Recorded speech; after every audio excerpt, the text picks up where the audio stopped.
Good day. I am Safiya Satyawadhini from the School of Business and Management in Bandung Institute of Technology. This is my submission for the 4th International Virtual Conference on Education, Social Sciences, and Technology 2024, entitled The Impact of Diversity Marketing in Beauty Advertising on Brand Reputation and Purchase Intention in Indonesia. This is the brief overview for my research, which includes the introduction, problem statement, literature review, research framework, objective questions and hypotheses, methodology, scopes and limitations, findings and discussion, conclusion, implications and recommendations, as well as the references of this research.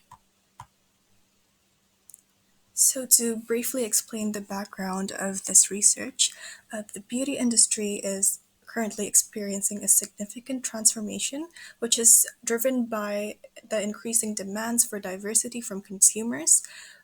Historically, the beauty industry hasn't been able to reflect this well, especially on their advertisements, with conventional beauty standards having often excluding diverse groups based on attributes such as age, race, ethnicity, gender, and sexual identity, according to Sturmick et al.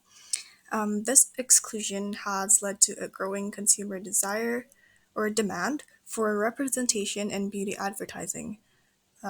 Additionally, positive brand reputation is crucial in the highly competitive beauty market, and diversity marketing has become a key strategy to enhance these aspects. So, what is the problem that triggered the exploration of this research? So, the beauty industry's evolution reflects changing societal norms and values, making it imperative for brands to adapt to these shifts to establish a strong brand reputation and meet consumers' expectations. This study aims to explore the relationship between diversity in beauty advertising and consumer purchase intentions, emphasizing the need for brands to create inclusive marketing strategies that genuinely represent diverse demographics. So, in the literature review, we will be exploring the beauty industry, diversity marketing, brand reputation, as well as purchase intention. The beauty industry comprises of skincare, hair care, cosmetics, fragrances, and hygiene, with makeup comprising of 18% of the market in 2001. By the late 2000s, the beauty industry was transformed by UGCs, or user-generated content, such as makeup tutorials on YouTube, with gender representation, different race and ethnicities being represented, dismantling of industry stereotypes, as well as the expansion of racial and ethnic diversity, both in the beauty industry itself as well as in the advertising. Um, in media, beauty campaigns were also significant accomplishments of this era. Um, Whereas for diversity marketing, consumers are progressively perceiving these instances as superficial representations due to the existence of colorism, which is reflected in their advertising campaigns, which complicates their ability to establish a genuine and inclusive connection with the organization. Therefore, the manner in which this demographic perceives a business is enhanced by a respectful representation of these underrepresented groups, which includes different races, ethnicities, sexual orientations, genders, etc., which in turn cultivates a more authentic and diverse brand identity. Brand reputation is influenced by its stakeholder connections and public messages produced by advertising and public relations. According to Afzal et al., um, studies also indicate that the brand's poor reputation leads to consumers to question legitimacy and values of the firm's social causes, such as diversity marketing. Consumers also have a tendency to have confidence in products and enterprises that have a positive brand reputation. Whereas for purchase intention, it is indicated by transactional interest, which is the interest to make a purchase on a product, referential interest, which is the intention to recommend a product to other people, perhaps to their environment or the people around them. Their preferential interest, which is a preference for a product compared to other products, and exploratory interest, which is the interest in learning about the product, especially its positive aspects, according to Ferdinand.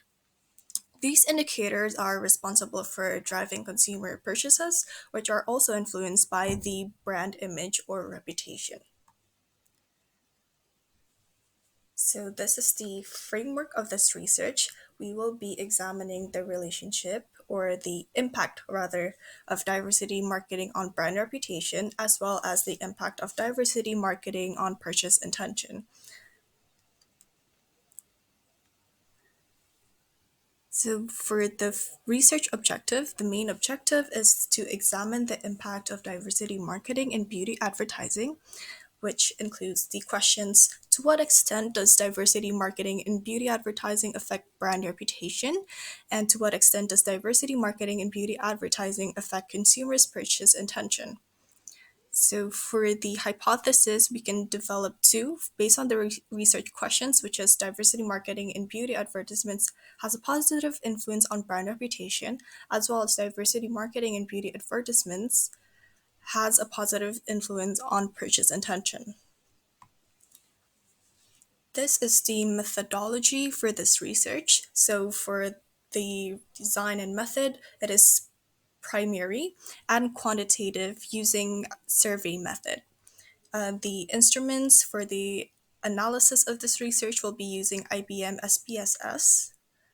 The participants or respondents of the survey include 119 respondents, which are all beauty consumers and or familiar with diversity marketing campaigns in Indonesia.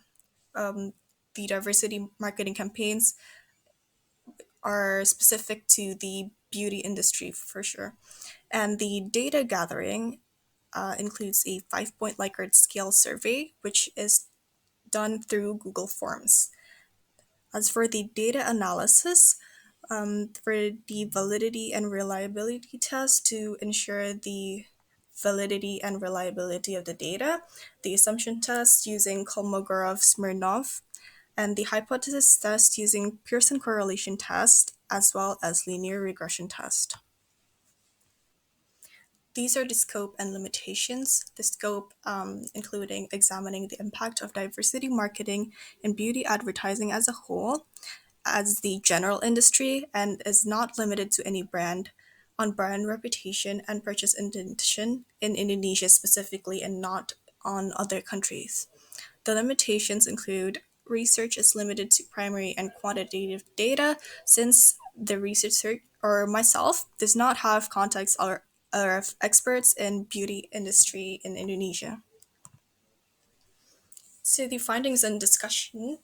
The results of this research include that the respondents were primarily aged between 20 to 29, which is 71.4% of the respondents, and they are mostly women, which is 76.5% of the respondent, with most having an income of 5 to 10 million rupiah, which is the currency of Indonesia, which is 65.5% of the respondents, and have a bachelor's degree, which comprises of 37% of the respondent.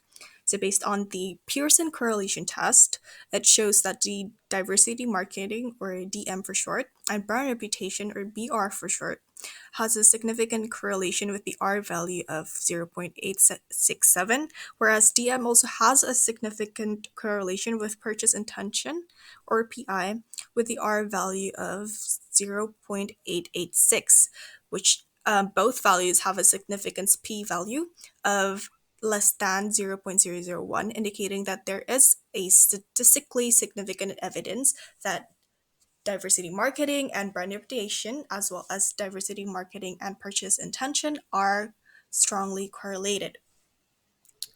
Uh, the linear regression test, on the other hand, also shows that 1 unit increase in diversity marketing could predict a 0.789 increase in BR, or a 78.9% increase in brand reputation, whereas the 1 unit increase in diversity marketing could predict a 0.893 increase in purchase intention.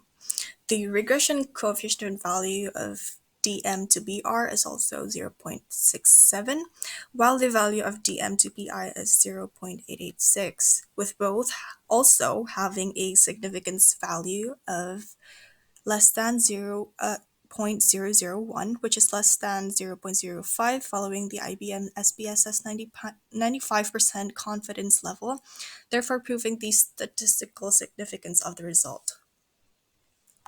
So based on the results of this research, we could conclude that most beauty brand consumers in Indonesia are roughly aged around 20 to 29 and are mostly women, have an income of 10 million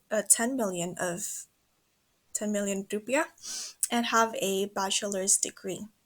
All statements are valid, and data shows high reliability based on the validity and reliability test, and all validity and reliability tests, as well as the assumption test, Kolmogorov-Smirnov, are passed as well. And we could also conclude that the diversity marketing positively influenced brand reputation and purchase intention, which is what we were aiming to discover at the beginning of this presentation, shown by the first hypothesis, which is that diversity marketing in beauty advertisements has a positive influence on brand reputation, as well as the second hypothesis, which is that diversity marketing in beauty advertisements has a positive influence on purchase intention. Therefore, both hypotheses are accepted and proven to be true. These are the implications and recommendations for future work, perhaps. The theoretical and methodological issues faced during this research are that a different methodological approach could be used, for example, qualitative and or a combination of both qualitative and quantitative, perhaps through interview, focus groups, or other methods. The next researcher could also take a more focused approach, such as a focus on one brand instead of just the beauty industry as a whole. The next researcher could also broaden the scope of the study, for example, not focusing on one country, such as Indonesia, and examining sample of different races and ethnicities. For this research, we only included Indonesians as the respondents of the survey. Therefore, it's not a really diverse group of ethnicities, since it doesn't include other races. As for the theoretical and managerial implications, managers should emphasize focus on diversity marketing strategies as well as its communication to the mass public to ensure that it is well received by consumers. Managers should also ensure that transparency of all brand commitments, specifically diversity in the firm, as well as the marketing or the advertising rather, is communicated effectively to consumers. And these are the references mentioned before in this presentation. That is all. Thank you.